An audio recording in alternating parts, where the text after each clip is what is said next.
C section करवाने के लिए मुकम्मल बेहोश होना बेहतर है या फिर कमर में इंजेक्शन लेना बेहतर है।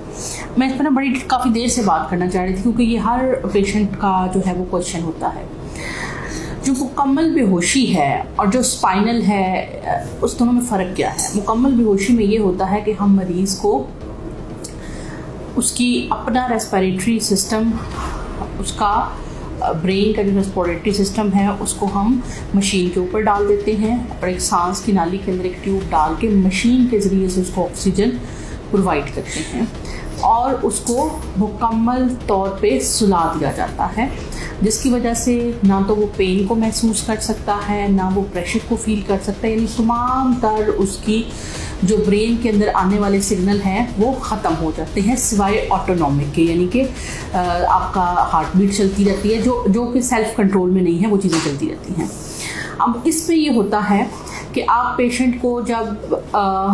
सर्जरी कर रहे होते हैं तो वो मुकम्मल तौर पे सोया होता है और एक मशीन के ऊपर, एनेस्थीसिया मशीन के ऊपर डाला हुआ होता है जिसमें से ऑक्सीजन, नाइट्रस, आइसोफ्लोरिन, सीवो वगैरह जो है वो आ रही होती हैं और उसके दिमाग को जो है वो सुला के रखती हैं। अच्छा, अब दूसरा तरीकाकार ये होता है रीजनल एनेस्थीसिया कि जिस हिस्से में आपने सर्जरी करनी है उस हिस्से को आप सुन कर लें और वहाँ पे सर्जरी करें जबकि दिमाग आपका बिल्कुल ठीक काम कर रहा हो। अब ओवरऑल अगर देखा जाए तो जो जनरल एनेस्थीसिया है वो ज़्यादा रिस्की होता है, उसकी ज़्यादा कॉम्प्लिकेशंस हैं एज़ कम्पेयर टू स्पाइनल या रीजनल एनेस्थीसिया की। उसकी वजह ये है कि उसमें खुदा न खास्ता जब हम पेशेंट को आउट कर रहे होते हैं तो खुराक की नाली के ज़रिए से जो खुराक है वो सांस की नाली में जाने का खदशा होता है, जिसकी वजह से कॉम्प्लिकेशन हो सकती हैं। जो मुकम्मल बेहोशी है उसके लिए कम से कम 8 से 10 घंटे का खाली पेट होना ज़रूरी है। मुकम्मल बेहोशी के लिए मरीज़ को जो है वो उसके दिल के, गुर्दों के और इस तरह के तमाम टेस्ट बिल्कुल ठीक होना ज़रूरी है। जबकि जो रीजनल एनेस्थीसिया है उसमें ये होता है कि हम बारीक सी सुई की मदद से हम आपकी जो दो मोरों के दरमियान स्पेस होती है, इंटरवर्टिबल स्पेस, उसके ज़रिए से जाते हैं और जाने के बाद हम एक दवाई स्पाइनल कॉर्ड या हराम मगज़ के सराउंडिंग में छोड़ देते हैं, जिससे ये होता है कि पेन और प्रेशर के जो फाइबर्स हैं वो ब्लॉक हो जाते हैं, जबकि टच की सेंसेशंस फील हो रही होती हैं और पेशेंट मुकम्मल तौर पे जाग रहा होता है। अब जो रीजनल एनेस्थीसिया है इसने फील्ड ऑफ एनेस्थीसिया को बहुत रेवोल्यूशनाइज कर दिया, बहुत ज़्यादा उसके अंदर जो है वो एडवांसमेंट्स ले आया है कि आप जिस हिस्से पे काम करना है उस पर काम करें और बाकी हिस्सा जो है बॉडी आपकी जागती रहे।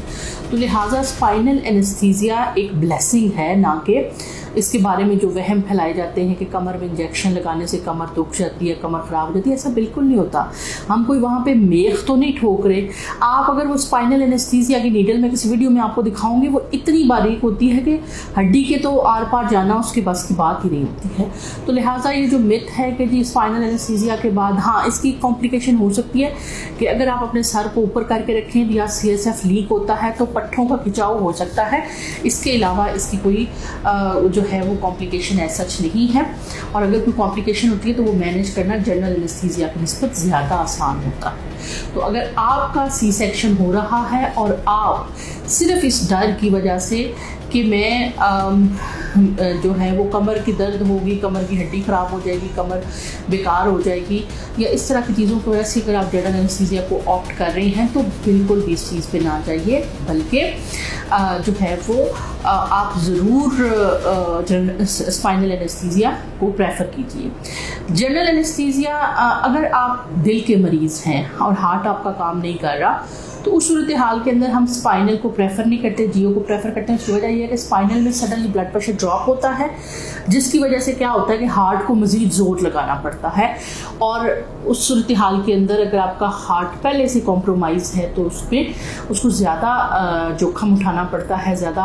प्रेशर आता है। जनरल में भी ज़ाहिर है हार्ट के ऊपर प्रेशर तो होता है लेकिन इतना ज़्यादा नहीं होता, तो लिहाजा हम उन पेशेंट्स के लिए जी को प्रेफर करते हैं। अदरवाइज़ तमाम मरीज़ों के लिए स्पाइनल एनेस्थीसिया बहुत ज़्यादा सेफ है और इसको ज़रूर ऑप्ट करें। मिलते हैं इंशाल्लाह नेक्स्ट किसी वीडियो में, तब तक के लिए अल्लाह हाफ़िज़।